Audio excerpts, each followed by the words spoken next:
Episode 17. Welcome back.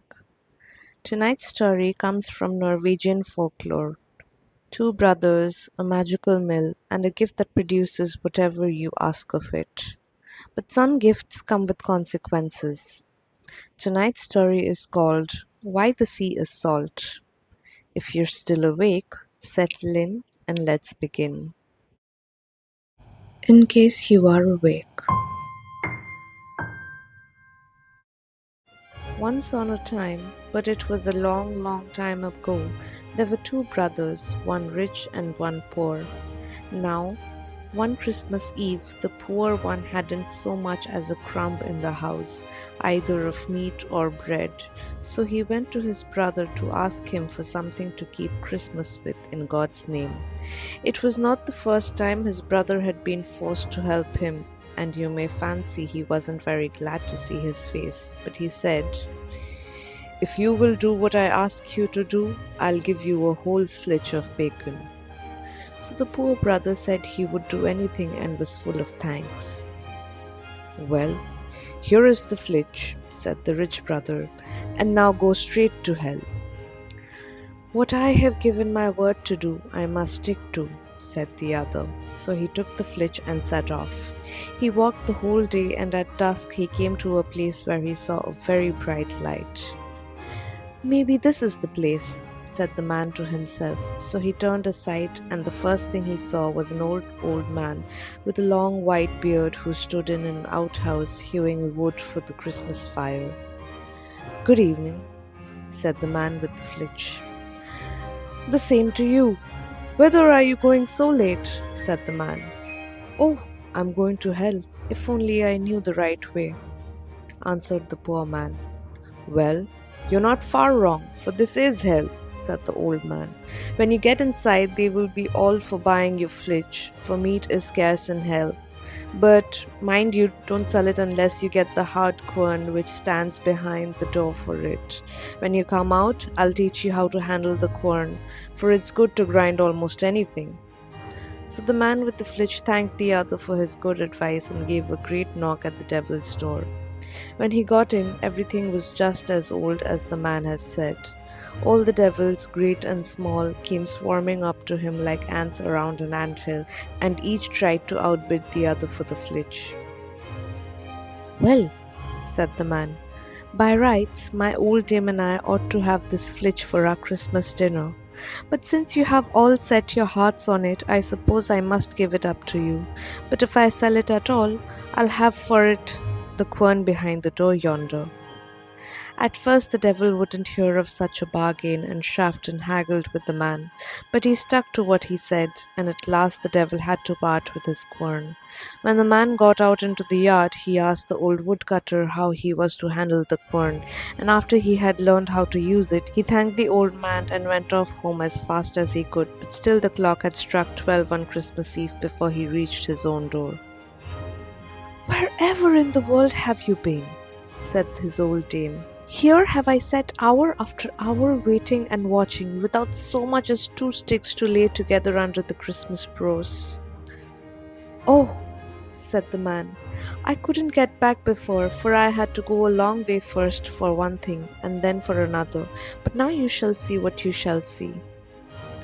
So he put the quern on the table and bade it first of all grind lights, then a tablecloth, then meat, then ale, and so on till they had got everything that was nice for Christmas fare. He had only to speak the word, and the quern ground on what he wanted. The old dame stood by blessing her stars and kept on asking where he had got this wonderful quern, but he wouldn't tell her. "It's all one where I got it from. You see, the quern is a good one, and the mill stream never freezes. That's enough." So he ground meat and drink and dainties enough to last out till 12th day, and on the 3rd day he asked all his friends and kin to his house and gave a great feast.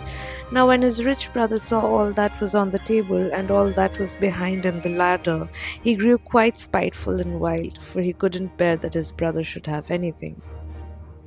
"'Twas only on Christmas Eve," he said to the rest. "He was in such straits that he came and asked for a morsel of food in God's name, and now he gives a feast as if he were counter king, and he turned to his brother and said, "But whence, in hell's name, have you got all this wealth?"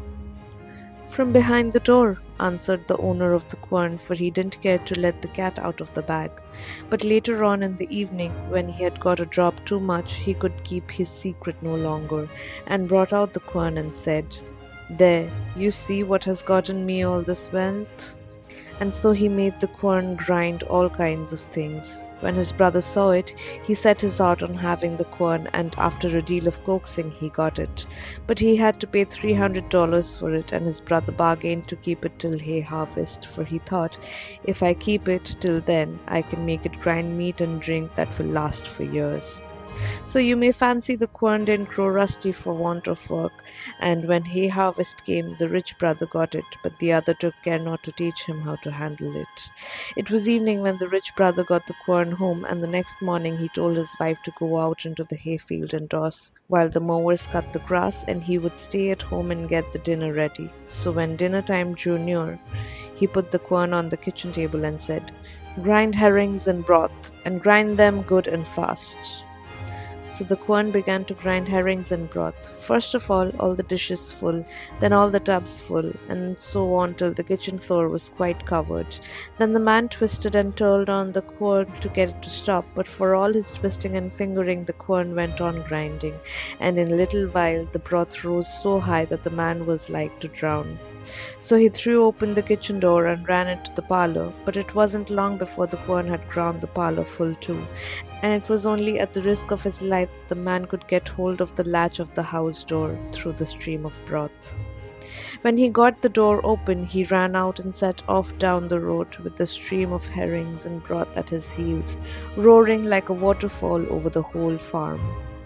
Now, his old dame, who was in the field tossing hay, thought it a long time to dinner, and at last she said, "Well, though the master doesn't call us home, we may as well go.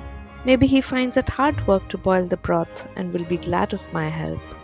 The men were willing enough, so they sauntered homeward. But just as they got a little way up the hill, what should they meet but herrings and broth and bread, all running and dashing and splashing together in a stream, and the master himself running before them for his life.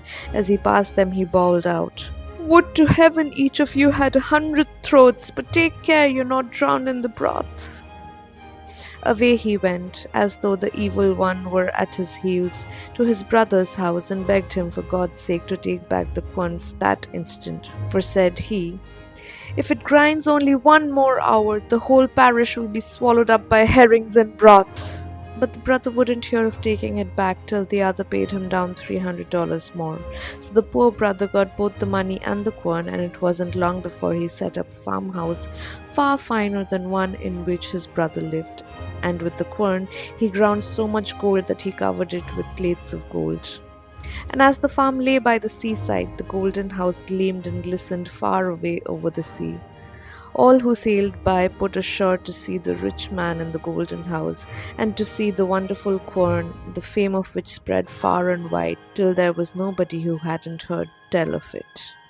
So one day there came a skipper who wanted to see the quern, and the first thing he said was if it could grind salt. "Grind salt?" said the owner. "I should just think it could. It can grind anything." When the skipper heard of that, he said he must have the quern, cost what it would, for if he only had it, he thought he should be rid of his long voyages across stormy seas for a lading of salt. Well, at first the man wouldn't hear of parting with the quern, but the skipper begged and prayed so hard that at last he let him have it, but he had to pay many $1,000s for it. Now, when the skipper had got the quern on his back, he soon made off with it, for he was afraid lest the man should change his mind. So he had no time to ask how to handle the quern, but got on board his ship as fast as he could and set sail. When he had sailed a good way off, he brought the quern on deck and said, "Grind salt, and grind both good and fast." Well, the quern began to grind salt so that it poured out like water, and when the skipper had got the ship full, he wished to stop the quern, but whichever way he turned it and however much he tried, it was no good. The quern kept grinding on, and the heap of salt grew higher and higher, and at last down sunk the ship. There lies the corn at the bottom of the sea and grinds away at this very day, and that's why the sea is salt. That was Why the Sea is Salt, a traditional Norwegian folktale.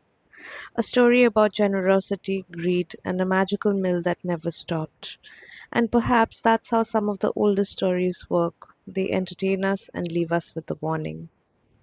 Thank you for spending part of your evening with me. The next story arrives next Friday at 9 p.m. IST. Until then, good night.